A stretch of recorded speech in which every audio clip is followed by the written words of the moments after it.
Un peu comme des enfants découvrant l'univers de la technologie, le constructeur d'Ingolstadt a redécouvert les vertus du métal aujourd'hui le plus utilisé dans l'industrie, l'aluminium.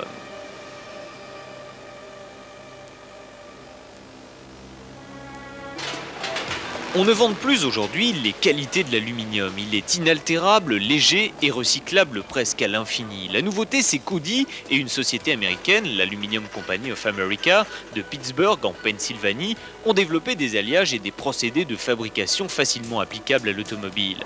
Il en résulte l'ASF, l'Audi Space Frame, un véhicule entièrement réalisé en aluminium depuis la structure portante jusqu'à la carrosserie, en passant par la mécanique et les trains roulants. C'est une grande première et pourtant l'automobile ne fait là que rejoindre des industries qui utilisent depuis longtemps cette technologie, comme l'aéronautique par exemple.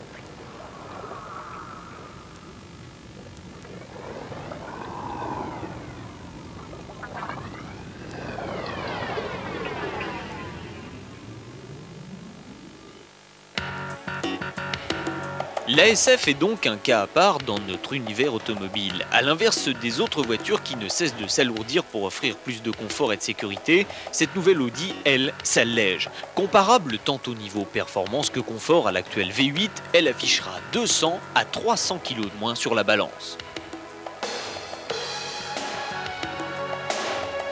Malgré ce résultat exceptionnel, rien pourtant n'a été sacrifié. L'intérieur est luxueux et extrêmement bien équipé, avec une sellerie cuir, des sièges électriques, une climatisation, du bois précieux, une chaîne hi-fi haut de gamme et tous les autres accessoires habituellement présents à ce niveau de gamme.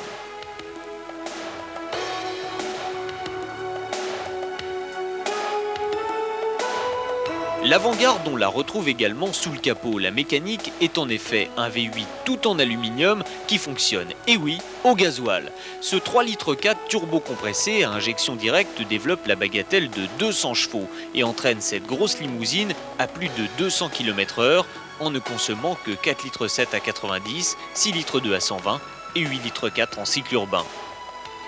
Ce moteur accouplé à une boîte de vitesse à 6 rapports n'est pas encore prévu pour la série, mais la SF pourrait prochainement donner naissance à l'Audi 300, et cela début 1994.